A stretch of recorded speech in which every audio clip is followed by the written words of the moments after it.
compared to my RCF. The RCF rode a little bit rougher, but it was still comfortable in its own right. But this thing here is really comfortable. All right, I'm gonna kick it a little bit. Yeah. Shifts are very quick. And that's what I noticed about the RCF. The RCF sometimes would be hunting for gears. And this doesn't do that. It doesn't do it. But the RCF, now I know some of you are going to hate me for this. The RCF, I believe, was a little bit nimbler around curves. It did pretty good. This is a little bigger, but this turns, I don't know. This turns pretty good because it's got the rear steering. And there's the local sheriff. I'm glad I slowed down. He's in the place till the sun's out. Can't fuck with me, so don't even try. Cause when the bullets fly, you're the last one to die. Pulling up black windows once you go down. You must be crazy if you think that I'ma slow down. Don't wanna hear it talking shit, fuck the drama. You keep it coming, I'ma send you to your mama. Pistol whip, quick clip, get the guns out. Dropping bodies in the place till the sun's out.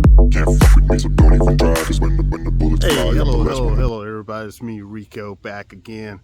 Hey, I'm sorry, I've been kind of out of the limelight for a minute. Mainly work. Yeah, really work. It's been keeping me from doing these videos on the cars. I added another car to the collection. We got a Toyota Grand Highlander. My wife traded in her 2017 Highlander Platinum Edition for a Grand Highlander Platinum Edition 2024. She wants me to do a video on it. I'm going to do it. But today, I want to talk to you about ownership of the 2018 Lexus LC500 that's in the background of me. I'm down in South Carolina, out in front of my aunt's house at her cul-de-sac. So I figured today would be a great day. I cleaned it up, didn't really, just go through it super spectacular. But anyway, I want to do a video to tell you guys about this 2018 LC500 and what the ownership's like. I've had it for a little over 6 months now, and this is not going to be a video bashing the car saying, you know what, I hate this and hate that, I want to go get rid of tomorrow. Quite the opposite. Now, I really like this car. I'm not going to say love, but man, I really enjoy this car. This is an excellent car to own. And my wife said on a scale of 1 to 10, what would I rate it? And I'm still saying I would probably rate this car, I would give it an 8. And I'll explain some of that as I go through the video. But totally enjoying this car, having fun, nothing but. But any car, you have issues. You got the pros, the cons, the good, the bad, the ugly.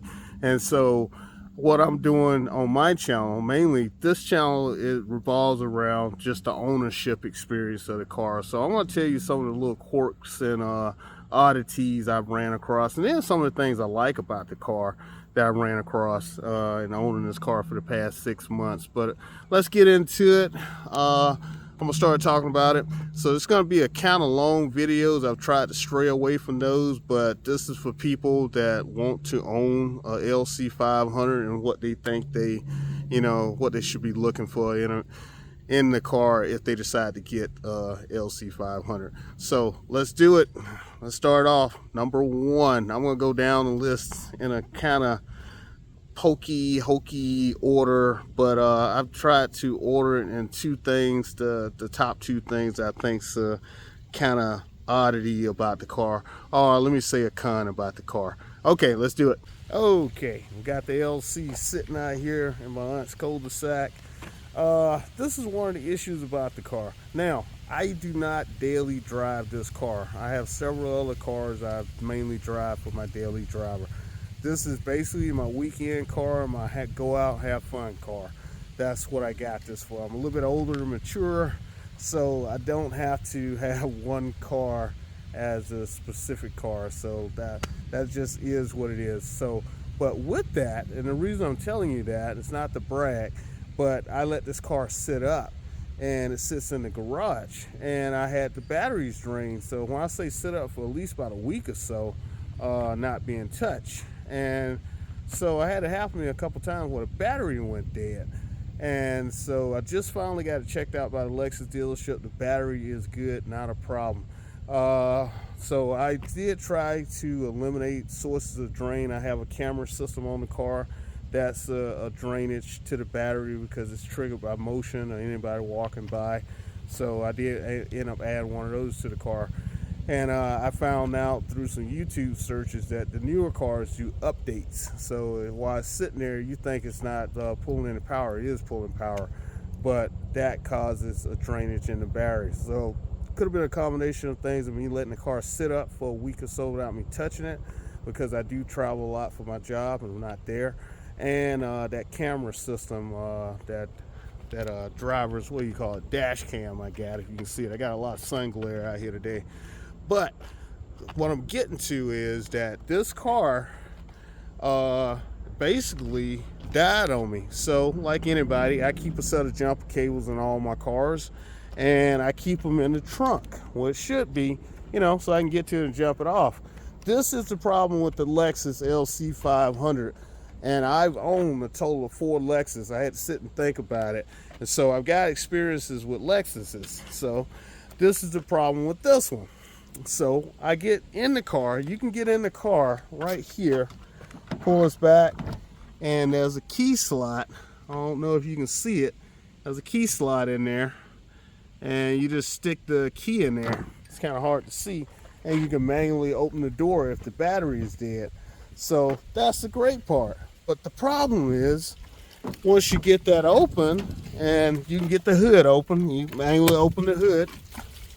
This is the problem. Battery is buried here, up on all this stuff. So I got junk in the trunk. That's to show you something else. That's another minor issue.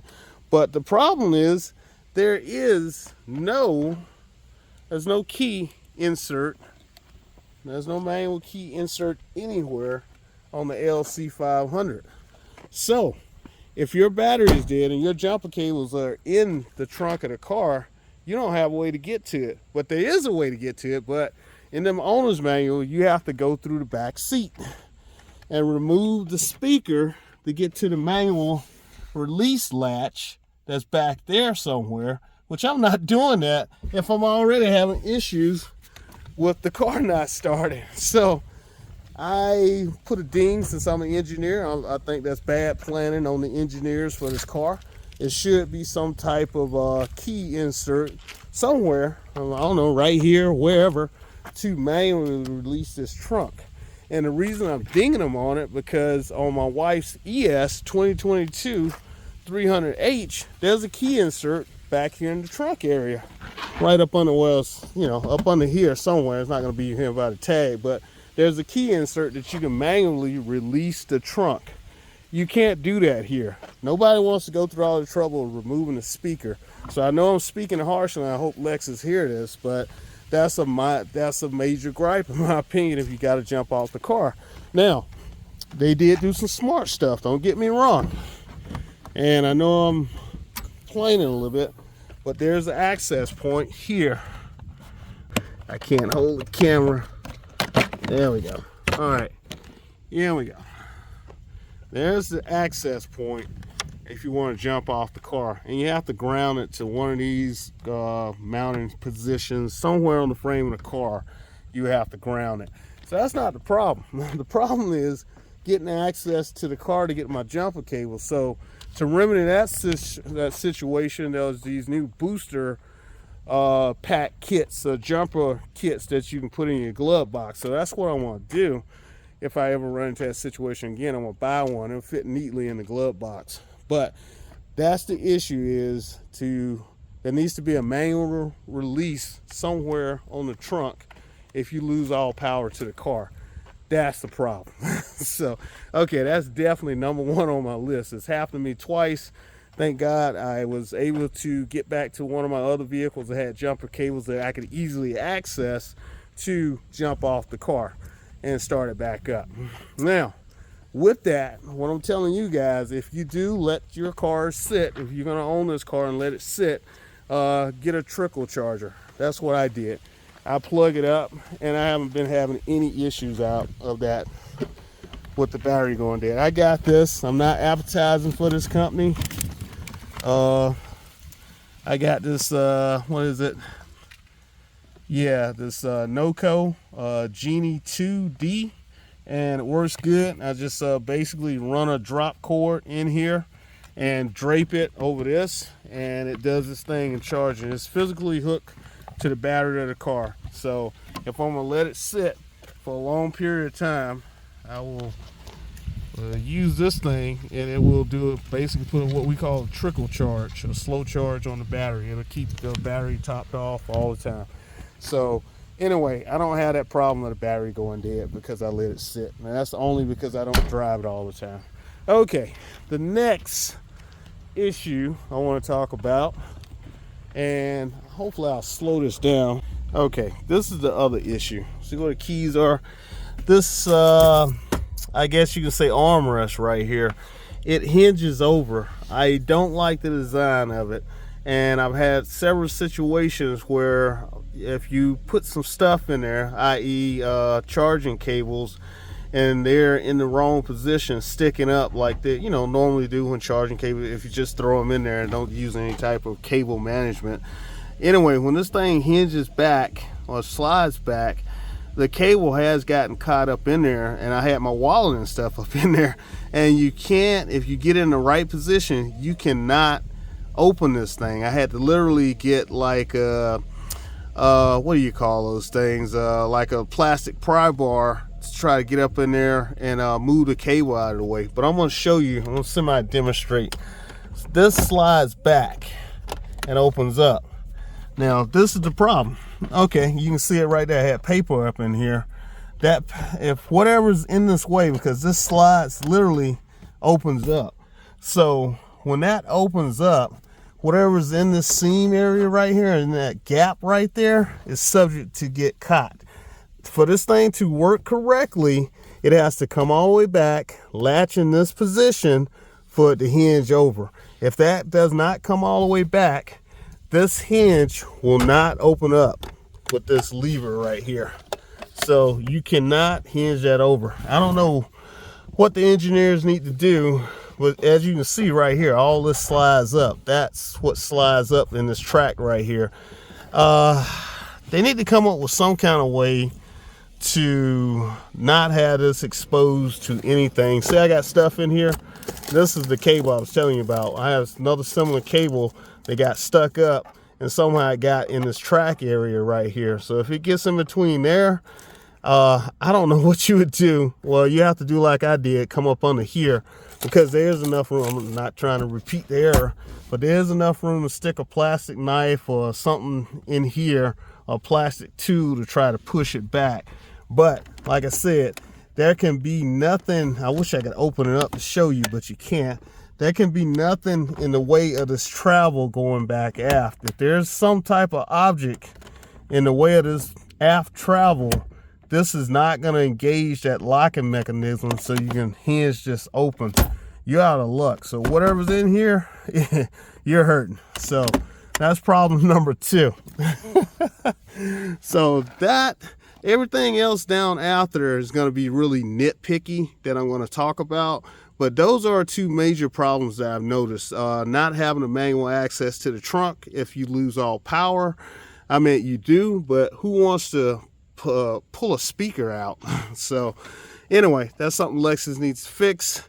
And any objects that obstruct that path aft for that aft motion to open that center armrest, that can cause it to jam, and you will not be able to gain access to your valuables there. Okay, now let's go on to some other ones that I got about 9 of them. So the rest of them, in my opinion, yeah, it's kind of petty to a certain extent, but it's something you can live with to live without. So I'll let you make up your own mind. Hold up.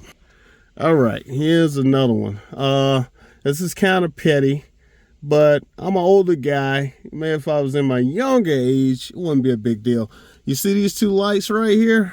That's the light, touch light, which I think is cool. There we go. So that's it. That is all you got. I'm going to take a night shot just to show you what I'm talking about. The gripe on this one is that it's too dimly lit at night. Okay. This is the lighting I was kind of talking about. Now, I want to bring the lights on in the car This is that floor lighting I was telling you about. Now, I'm going to bring on all the lights. Which, okay, maybe not too killing bad. But this is the amount of illumination you'll get in the car. It's not too bad. But if you can see, I guess I can see a little bit. Maybe I don't complain about it. Like I said, it's a little dim. In the back, that's my issue. It's mainly the back here. If I want to see what I got on my back seat, there's no way to do that. Yes, up here in the main cabin it's good to go, but in the back, you're out of luck. You're in the dark. But anyway, that kind of proves my point. So that's the lighting situation. And you can't see none of these buttons. Okay. There we go. If it's in park, you do have some lighting down here at the feet, and you have some decorative lighting right there in the panel and right in here. But when you're moving, or this car is the doors open, it is very limited on lighting. There's no other lighting. If you can see the roof, there's no lights back here, and that's it. I mean, there's no other light source in here besides a mirror light right here. That's a gripe, but that's another part of this discussion. So the cabin area is dimly lit. There's not enough light. Now in my RCF, I had way more lighting. There was a dome light back there, I believe, but definitely more lighting in the cabin. So that's a minor gripe.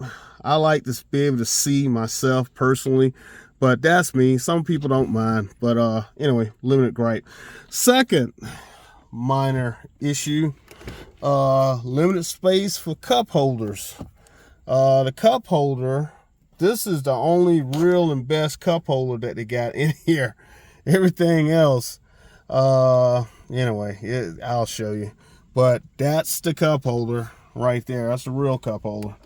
And this right here is the other somewhat of a cup holder. As you can see, it's square. Now, let me get this bottle right here. Okay, this is typical. I like drinking a lot of water, but as you can see, it will not hold that. So now I do have a thermos. I went out and bought me a thermos. I got one for Lexus, and I got another separate one, but they work pretty good in here. Something with a bigger diameter is not going to have this problem. So if you want to use this one as a cup holder, you need to get something a little bit bigger so to stay stable. So otherwise it's not an adequate cup holder. Now, the reason I'm saying this is, which is another gripe, is because the cup holders, there's limited space in here. There's no place to put your phone. So what I've done is I've gotten a phone holder right here, and I put it in the cup holder, and it literally holds my phone. I threw it in the trunk because I wanted to show you that. So now for my water or drinks, I'm right here. This is where I'm at if I've got a drink, because this is holding the phone. Now, again, that's purely by choice, because I needed, instead of having the phone flopping here or flopping there, I wanted to be able to see the phone. But Lexus, I guess what's the word I'm looking for? The Lexus experience is for you to do everything in the dash, you know, by voice and all that good stuff. But some things don't work that great because you still got the trackpad. Anyway, I'm getting a lot of light, but that's that. That's the other two gripes. So limited cup holder space, no space for your phone. Also another thing, and I'm gonna try to get out of the sun so we can get out of this glare. I'm gonna turn the car around. Okay, it's a nice warm day for November. Let me turn off this. Got the car running. Okay, this is the other thing. Most of all my cars, especially higher end ones, I have 360 camera view. And for this car, I'm going to show you, it just has the reverse camera. But if you can see on camera, the back end is wide. Look out here, same thing. The back end is wide. And with that, you got blind spots in here. You got these B pillars, A pillars. But anyway, you see what I'm saying. So when I put it in reverse, you just got the regular camera. So you're limited besides the mirrors. Now I use the mirrors a lot. The reverse mirrors, I like they aim down toward the ground, so that's excellent, so I can see. But a 360 camera in this car would be excellent, and that would give you that visibility you need. But you don't have that in here, so that's a problem in my opinion. And especially for driving, you're close to the curb, you got low profile tires, you want to be able to see the edge of the street whatever you're doing, especially in parking situation and coming into certain parking lots. You need to be able to see where the curves are, and like all the cars now have low profile, so I think it's a big business for rim repair. But anyway, 360 camera would be nice to have. Okay, so that's one. Where we at? All right, right up above us, let's see if we can get it, the sun visor. This, let me zoom out a little bit. Yeah, I think that's about out the zoom I can go. This is a cheap visor. Reason I say it's cheap, it does not slide back. If I can find a way to replace this, because I'm tall, so I'm back here, my head's back here in this area. So what I'm saying is that even my Corollas have an extension that comes out of here, so you can pull it back to account for the sun, you know. Anyway, I just wish these would slide back, and that would really help for taller people. Now, like my wife, she sits up closer, so no big deal. You know, it's blocking, you know, it's blocking the sun for her. But for me, I need this to slide back a little bit more. If it was a sliding sun visor, that would be great. A minor improvement, something that Lexus could do. Okay, where are we at? Again, great car. I'm loving it. No real issue. Now I hear, just for some of you older guys, you know, some of you younger guys might get a car like this, you might not mind a rough ride. Now what I've been told is that the 2019, I think the 2020 for sure and up, those models ride a lot better. This one doesn't ride too bad. I've had several people drive it, they love it. It's comfortable, but after coming out of a LS500 and seeing how that ride is night and day, that LS500 is like a cloud as compared to this. This ride's good, but it's not the LS500. Okay, so just let you know that the bolstering in these seats are a little stiff, and it's gonna hold you in place, but it might not lend to you a comfortable ride. So that I've got them covered up. Now I've got seat cover I got from Toyota. Cost about $50 each, but they're worth it. They allow air and heat to go through the seat. So anyway, that does take that adds a little level of comfortability. Okay, so what else we got on the list? Okay, also on this particular model, look right here, let me see if I can zoom in a little bit. On the projection, it is set up for Apple, but I don't have Apple products. So there's Apple CarPlay programmed in here. I think I had to do it. It didn't cost me much. It depends on the local dealership. I want to say it cost me about $180 something. My wife has an Apple phone. So the 2018 and up, I think 2018 and 2019 only do Apple CarPlay. I'm not 100% sure on that, but I'm sure that the 2020 version does CarPlay and Android Auto. Now, whether they're wireless, I don't know. This car will be wired Android Auto. So it's the second one down. I'm not going back into this glove box, but it'll be the second. It's a USB port that's on the bottom in the armrest that allows you to get CarPlay. Now with me, I'm an Android user, so what I had to do was get this dongle device and plug it in, which you'll see. I'm not advertising an auto box, but what is it, AutoCast. Anyway, I had to get this to get Android Auto, so that's what I use for Android Auto. It's glitchy, and my comments on the trackpad, that's one of the gripes too. I don't like it, so nothing has really changed on the trackpad. It is what it is. but I'm not a fan of the trackpad. Okay, so that's that about the CarPlay. Okay, let's see what else I got. Well, you know, we're about getting down to the bottom. I think I've just talked about everything, guys. Wow, this is a shorter video than I thought. But all in all, great car. Really loving it. Not gonna get into this trackpad thing. I think I've said enough. You either love it or hate it. You take your poison. But I like the aesthetics of the car, the interior, the exterior. This is not a con. Maybe it is a con to some people, but this car is a magnet. So if you drive it, you get a lot of attention. So I don't know whether that's a pro or a con, but yeah, it attracts a lot of people, especially at the gas station or wherever you're taking it to. You're gonna get a lot of attention, so be prepared for that.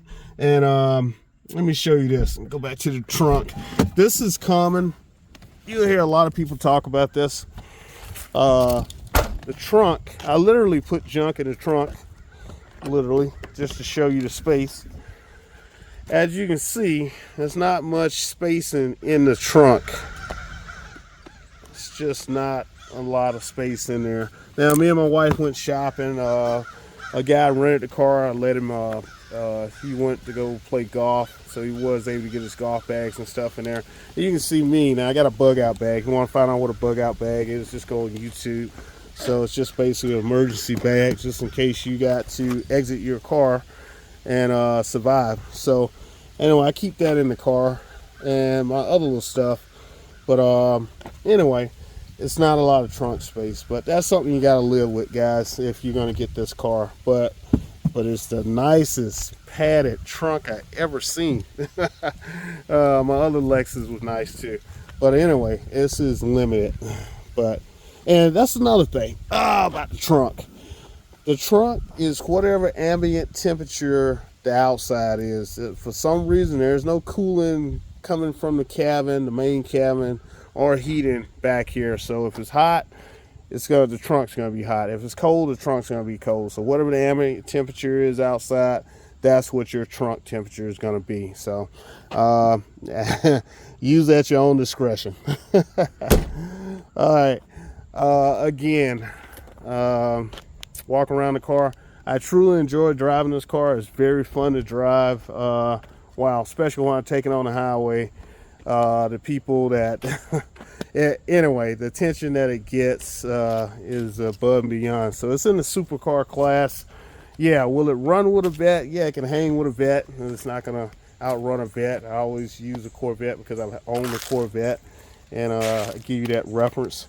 But this car is definitely it's enjoyable, and it's just nice to drive. You got to rev it up a little bit to get it to put some torque in there, but it's old school Mustang 5.0, I like to say.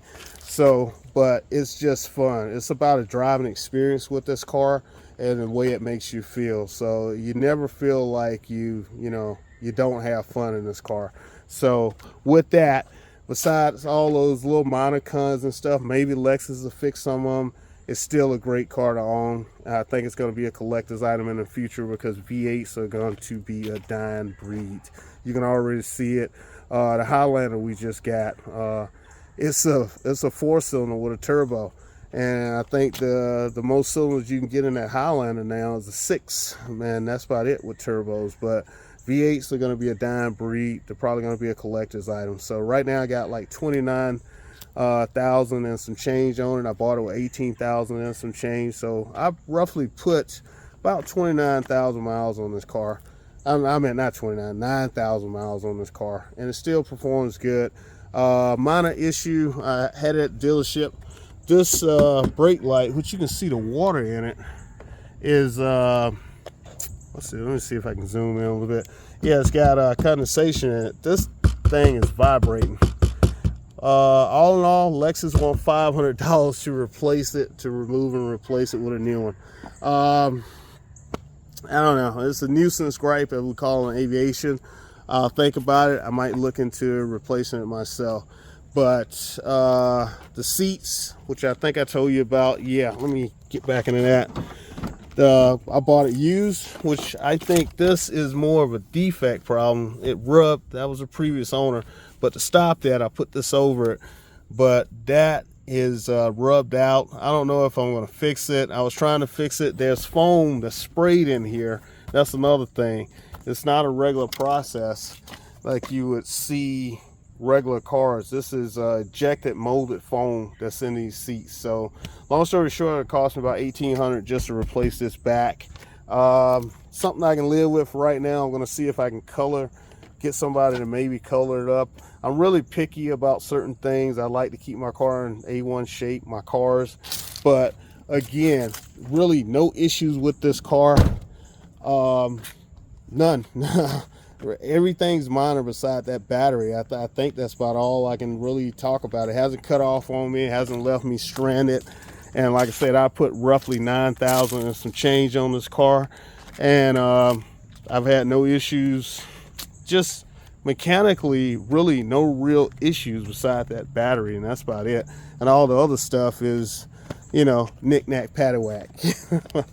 But okay guys, that's it.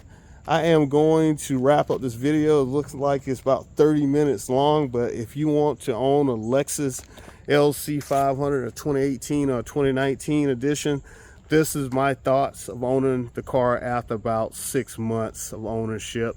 And like I said, it was previously owned, so, and it's still hitting hard. I'm not sure if they replaced the tires before I got it, but I still got all the tread. I'm assuming these tires are new because the tread looks good. But anyway, okay guys, that's it. I know it was long-winded, but anyway, I wanted to get back out here. Talk to you later. Thanks guys.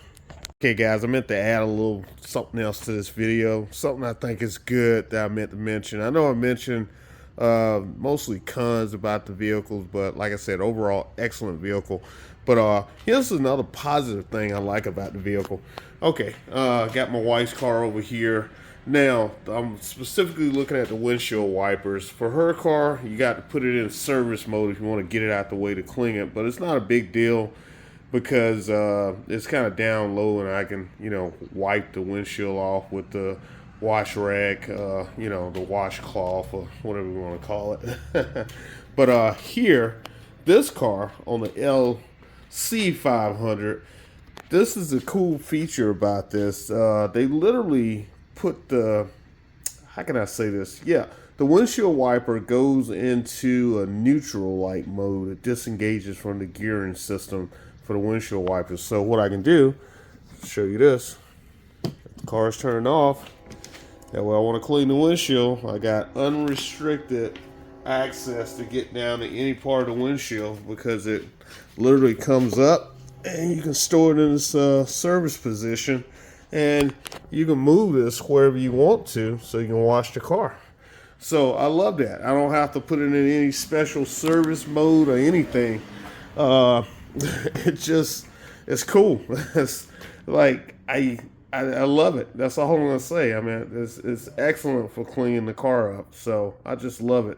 No special requirements. It's just, it only does this feature when the car is completely turned off and powered off. And anyway, it's an excellent feature for me specifically because I like to keep my cars clean, and it makes it easy for me to clean the car up. All right, that was just something I wanted to throw in there as an added little tidbit. But once again, excellent car. I love it. All right, bye.